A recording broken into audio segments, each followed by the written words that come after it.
मिश्रा। चलिए बुलेटिन की शुरुआत बड़ी खबर के साथ करते हैं।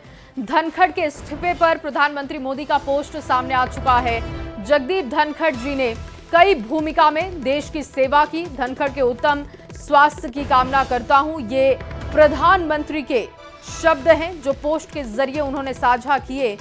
और उपराष्ट्रपति जगदीप धनखड़ ने स्वास्थ्य कारणों का हवाला देते हुए इस्तीफा दे दिया है। और इसके बाद अब देखिए प्रधानमंत्री ने उनके काम की सराहना की है, साथ ही साथ उत्तम स्वास्थ्य उनका हो इसको लेकर कामना की गई है। और एक्स पर जो प्रधानमंत्री का पोस्ट है वो आपको दिखा रहे हैं। श्री जगदीप धनखड़ जी को भारत के उपराष्ट्रपति सहित कई भूमिकाओं में देश की सेवा करने का अवसर मिला।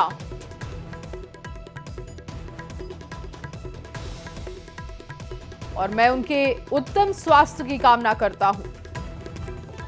आपको बता दें कि उपराष्ट्रपति पद से जगदीप धनखड़ ने इस्तीफा दिया है। स्वास्थ्य कारणों का उन्होंने हवाला दिया, जिसके बाद से कई तरीके की अटकलें लगाई जा रही हैं।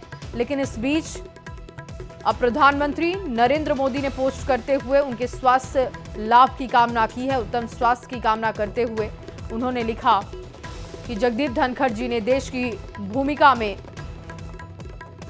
अपनी सेवाएं दी हैं, जो कि बहुत महत्वपूर्ण है। मैं उनके उत्तम स्वास्थ्य की कामना करता हूं।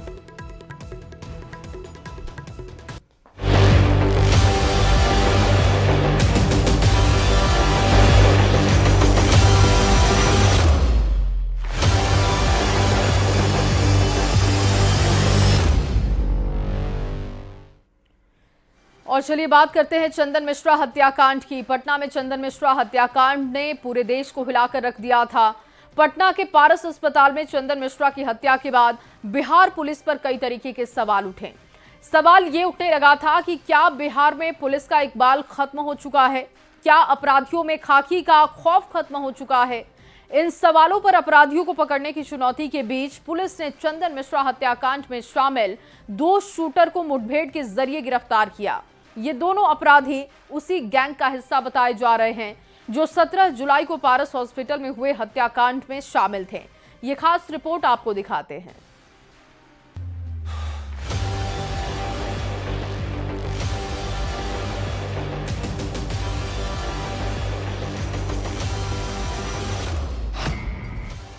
चंदन मिश्रा के हत्यारों का एनकाउंटर।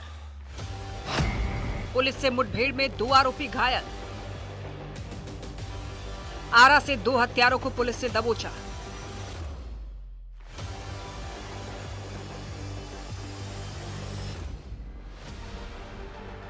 चंदन मिश्रा हत्याकांड के बाद बिहार पुलिस लगातार एक्शन मोड में है। खाकी के इकबाल पर उठ रहे सवालों के बीच पुलिस चंदन मिश्रा के हत्यारों की गिरफ्तारी के लिए ताबड़तोड़ छापेमारी कर रही है। इसी कड़ी में मंगलवार की सुबह बिहार पुलिस और चंदन मिश्रा के 2 हत्यारों के बीच आरा में जबरदस्त मुठभेड़ हुई, जिसमें बलवंत सिंह और रवि रंजन सिंह नाम के 2 आरोपियों को पुलिस ने धर दबोचा।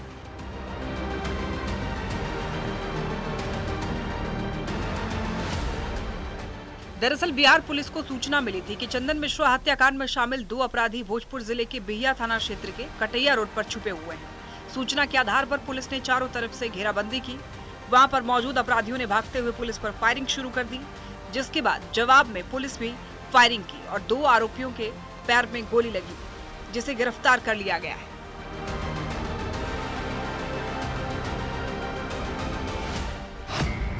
बिहिया के कटैया रोड पर पुलिस अपराधियों में मुठभेड़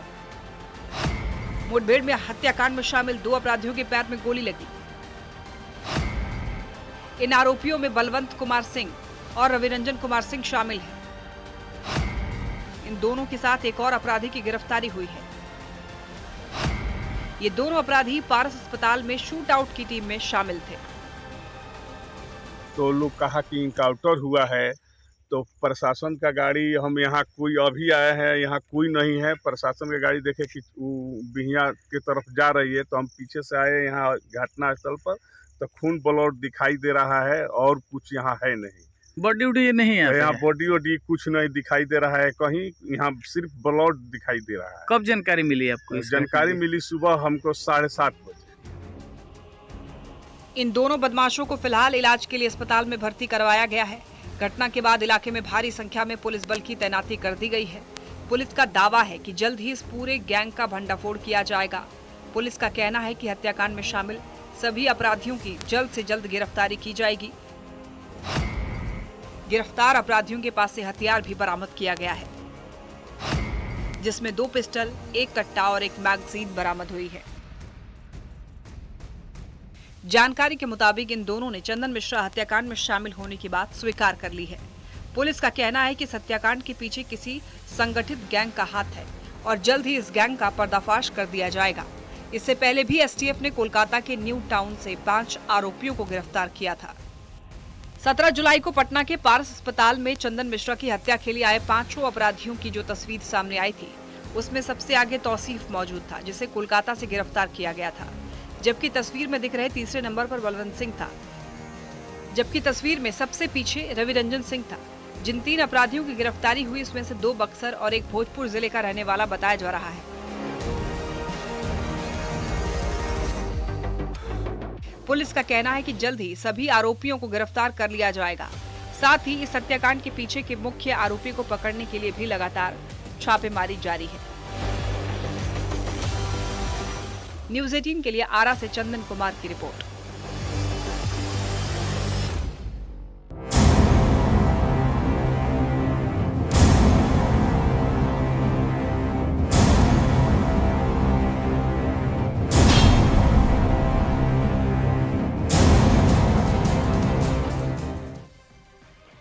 और बुलेटिन में आगे बढ़ते हुए अब आपको एक गांव की बदहाली की तस्वीर दिखाएंगे। देखिए, आज के समय में देश और दुनिया हर दिन विकास की नई ऊंचाइयों को छू रहा है। दूसरे ग्रहों पर जीवन की तलाश हम कर रहे हैं और ऐसे वक्त में जब हर दिन नई नई टेक्नोलॉजी सामने आ रही है, वैसे समय में क्या आप कल्पना कर सकते हैं कि किसी गाँव में सड़क ना पहुंचा हो, आजादी के इतने सालों बाद बिजली ना पहुंची हो? लेकिन ये सच है। ये कहानी है झारखंड के सिमडेगा जिले के एक गांव की, जहां पहुंचने से पहले ही विकास दम तोड़ देता है। इस गांव के हर घर के बाहर आपको तिरंगा झंडा दिख जाएगा, लेकिन गांव में बिजली का एक भी खंभा नहीं दिखेगा। गांव में सड़क बनना तो दूर, बारिश के मौसम में इस गांव तक पहुंचने के लिए एक छोटी सी पुलिया तक नहीं बनाई गई है। आपको ये खास रिपोर्ट दिखाते हैं।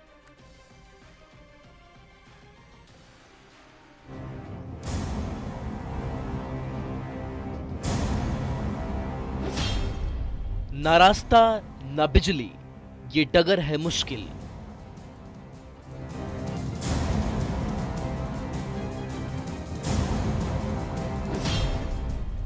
शाम ढलते ही अंधेरे में डूब जाती है जिंदगी।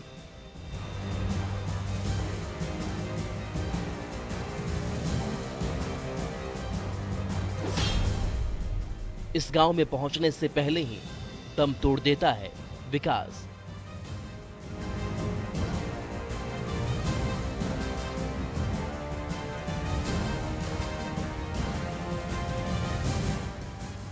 हाल ही में आपने सुना होगा कि शुभांशु शुक्ला अंतरिक्ष में गए। ये दिखाता है कि दुनिया ने कितनी तरक्की कर ली है। जिस चांद को छूना कभी सपने जैसा लगता था, उस चांद पर इंसान की पहुंचे बताने के लिए काफी है कि आज के समय में कुछ भी असंभव नहीं है। हमारे ही देश में गगनचुंबी बिल्डिंग, चमचमाती और बड़े बड़े हाईवे और फ्लाईओवर, ये विकसित भारत की तस्वीर को दिखाता है। लेकिन आप ये कल्पना भी कर सकते हैं कि ऐसे समय में जब पूरी दुनिया हर दिन विकास के नए कीर्तिमान स्थापित कर रही है, ऐसे समय में भारत में ही ऐसे गांव हैं जहां आजादी के 78 साल बाद भी ना तो सड़क पहुंची है ना बिजली। इस गांव को देखकर ऐसा लगता है कि विकास की रफ्तार यहां आते आते दम तोड़ देती है।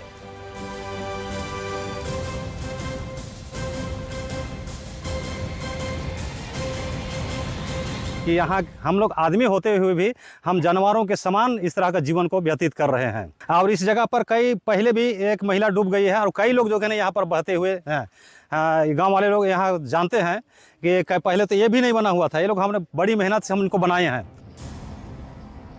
ये है झारखंड के सिमडेगा जिले के कोलेबिरा प्रखंड के डोमटोली पंचायत का कीराबेड़ा गांव। सबसे पहले गांव में लगे भारत के तिरंगे झंडे को देखिए, जो ग्रामीणों की देशभक्ति को दिखाने के लिए काफी है। गांव में करीब करीब हर घर के बाहर भारत का तिरंगा झंडा दिख जाएगा। लेकिन अगर कुछ नहीं दिखेगा तो बिजली का एक भी खंभा, अगर नहीं दिखेगा तो गांव तक पहुंचने के लिए रास्ता। इस गांव में आज तक ना तो बिजली पहुंची है, ना ही सड़क बन पाई है। इस गांव के लोग आज भी मूलभूत सुविधाओं के लिए तरस रहे हैं। वोट के पहले बोलता है हम बना देंगे पुल, लेकिन हमको वोट दो, ये दो बोलता है, लेकिन कुछ नहीं करता है, खाली वोट लेके चल देता है। ये उस झारखंड के गांव की तस्वीर है जहां की कोयले से पूरा हिंदुस्तान रोशन होता है, लेकिन देश को रोशनी देने वाले झारखंड का ये गांव आज भी विकास से कोसों दूर है।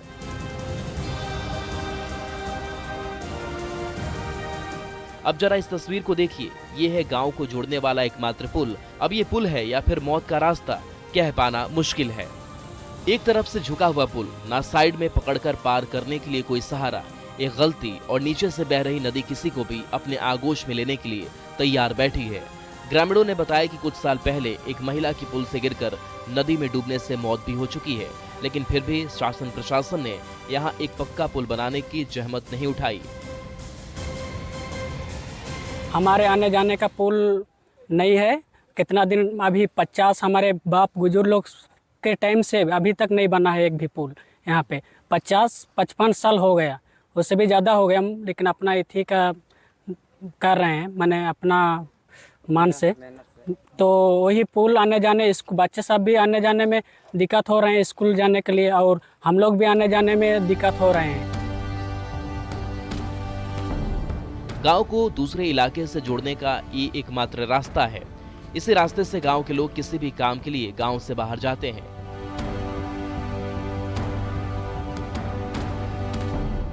अब जरा इस तस्वीर को ही देख लीजिए, ये स्कूली बच्चे अपनी जान को हथेली पर रखकर इस पुल को पार कर रहे हैं। अब जरा सोचिए कि अगर यहाँ कोई हादसा होता है तो इसका जिम्मेदार कौन होगा। गांव के रहने वाले निकोडिम लुगुन का कहना है कि शासन प्रशासन को भी यहाँ की स्थिति का पता है। कई बार पुल को बनाने के लिए आवेदन दिया गया। चुनाव के समय नेता भी आते हैं, पुल बनाने का वादा करते हैं, लेकिन चुनाव जीतने के बाद ना तो गांव याद रहता है, ना ही अपने किए वादे।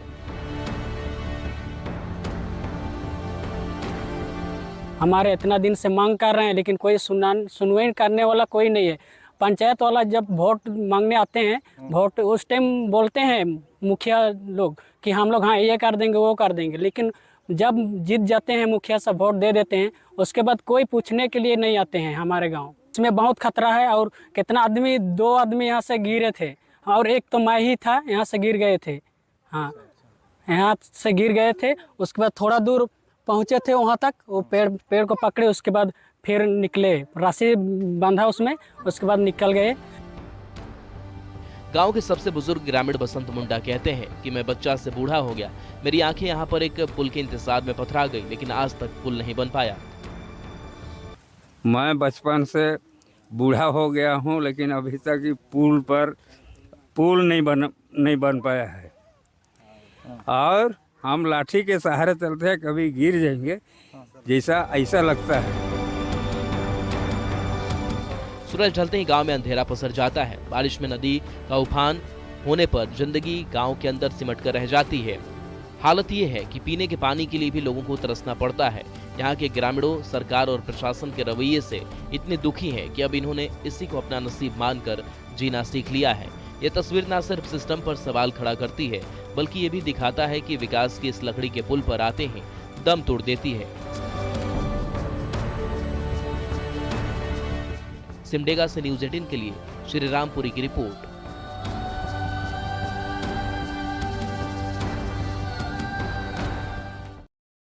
और चलिए आगे बढ़ते हुए छांगुर बाबा के अधर्म लोक की बात होगी, क्योंकि यूपी के बलरामपुर में चल रहे अवैध धर्मांतरण के खेल में एक और बहुत बड़ी साजिश का पर्दाफाश किया गया। छांगुर बाबा के सिंडिकेट से अब भगौड़े इस्लामिक प्रचारक जाकिर नाइक का नाम जुड़ रहा है। केंद्रीय एजेंसी और ईडी की जांच में अहम सुराग भी मिले, जिनसे पता चला है कि यूएई, तुर्की, दुबई, कनाडा और अमेरिका के साथ ही यूके जैसे देशों से संदिग्ध फंडिंग हो रही थी, और ये जाल जिस तरीके से फैला हुआ था, इस पूरे नेटवर्क को भी खंगाला गया है। इस रिपोर्ट में आपको दिखाते हैं।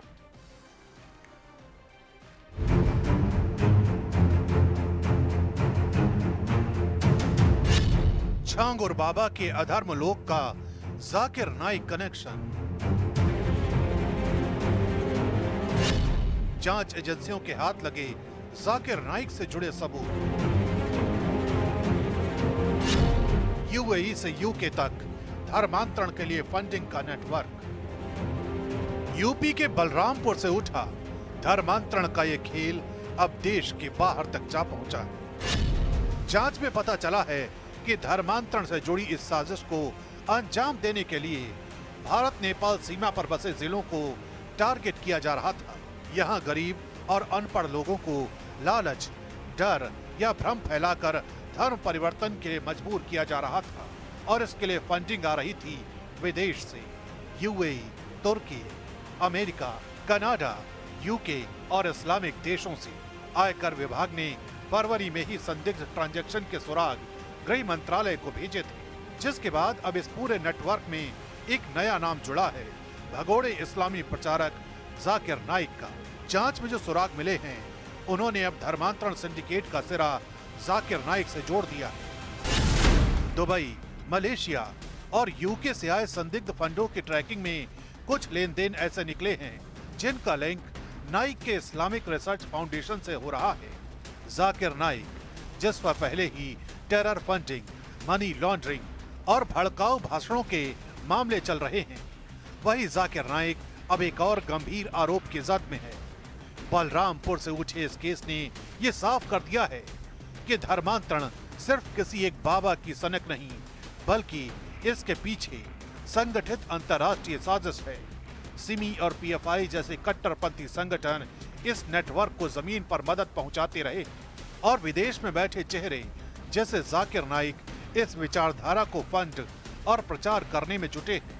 धर्म के नाम पर मजार, मस्जिद और मदरसों का जाल बिछाया जा रहा है, लेकिन असली मकसद है सोच बदलना, मजहबी कट्टरता फैलाना और देश के भीतर विभाजन पैदा करना।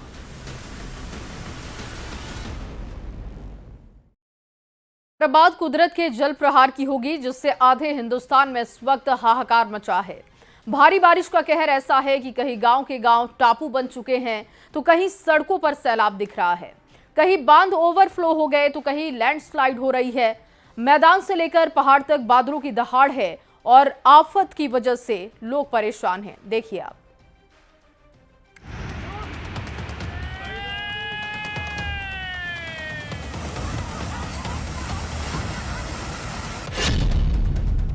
भारी बारिश का कहर,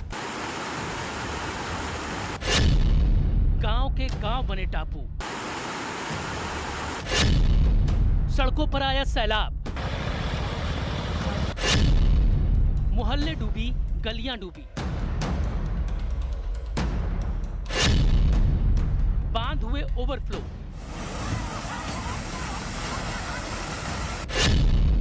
डेंजर लेवल नदियां, पहाड़ों पर लैंडस्लाइड। कुदरत के कोहराम की ये तस्वीरें खौफनाक हैं। भारी बारिश का अंजाम कुछ ऐसा दिख रहा है, हर जगह तबाही का मंजर नजर आने लगा। मैदान हो या पहाड़, हर जगह बर्बादी दिखने लगी है, जिसकी एक तस्वीर हिमाचल प्रदेश के सोलन से आई है, जहां पहाड़ों पर आफत टूटी है। सोलन के वाकना घाट ममलीग रोड पर भयानक लैंडस्लाइड हुआ। सामने आए वीडियो में पहाड़ का एक बहुत बड़ा सा टुकड़ा सड़क पर गिरता हुआ दिखाई दिया, जिससे पूरा सड़क मलबे से भर गया। कुदरत के बरपे इस कहर को देखकर लोग खौफ में हैं। हिमाचल प्रदेश के पहाड़ी इलाकों में भारी बारिश की वजह से जगह जगह लैंडस्लाइड की घटनाएं हो रही हैं। कुल्लू के बालियोल इलाके में भी भयानक लैंडस्लाइड हुआ। सामने आई तस्वीरों में पहाड़ों से मलबा बड़ी तेजी से नीचे गिरता दिखाई दिया। इस मंजर को देखकर आसपास के इलाके में दहशत का माहौल बन गया। उधर ऐसी एक हैरान कर देने वाली तस्वीर आई है छत्तीसगढ़ के सरगुजा जिले से, जहां एक उफनती नदी में एक बुजुर्ग फंसे दिखाई दिए। काफी देर तक बुजुर्ग लहरों से जंग लड़ते रहे, फिर बड़ी मुश्किल से उन्होंने इस नदी को पार किया। जानकारी के मुताबिक बुजुर्ग किसी काम से बाहर गए थे। लौटते वक्त नदी में तेज बाढ़ आ गई थी। इस बाढ़ के बीच लापरवाही की भी एक तस्वीर आई है गुजरात के बनासकांठा से, जहां अमीरगढ़ तालुका में बनास नदी में पानी का तेज बहाव शुरू हो गया, जिसके बीच से एक ट्रैक्टर सवार गुजरता दिखा। हालांकि इस इलाके में किसी भी खतरे की आशंका को देखते हुए प्रशासन की तरफ से पानी में न जाने की सलाह दी जा चुकी है। सिर्फ मैदानी इलाके ही नहीं बल्कि पहाड़ी इलाकों में भी नदियों का रौद्र रूप दिखाई दे रहा है। उत्तरकाशी में जान जोखिम में डालकर कुछ मजदूर नदी के ऊपर से गुजर रहे बिजली के तारों को ठीक करते दिखाई दिए। नीचे नदी के पानी की तेज धारा थी, बावजूद इसके जान जोखिम में डालकर मजदूरों ने बिजली के तारों को ठीक किया। एक तस्वीर यूपी के झांसी से आई है, जहां मऊ रानीपुर तहसील के रौनी गांव का रास्ता डूब चुका है। रास्ते पर 1-2 फीट नहीं बल्कि 20 से 25 फीट तक पानी भरा है।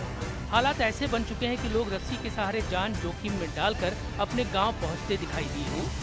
लगभग पानी हमारे घुटने गर्दन के आसपास आ गया, इससे ज्यादा हम जाने की हिम्मत नहीं जुटा पा रहे हैं। अब आप देखिए, ये एकमात्र संपर्क मार्ग है जो पिछले गांव वालों का कहना है कि पिछले 19 जून से डूबा हुआ है, यानी कि गांव का संपर्क मुख्यालय से तकरीबन 1 महीने के आसपास समय हो गया है, वो पूरी तरह से कट चुका है।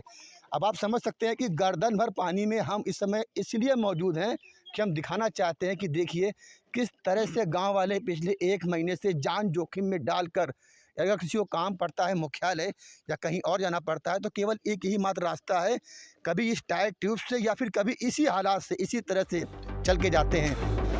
बाढ़ के कोहराम मचाने की तस्वीर बिहार की राजधानी पटना से भी आई है, जहां नदियों ने ऐसा रौद्र रूप दिखाया कि किनारे भारी कटान होने लगा।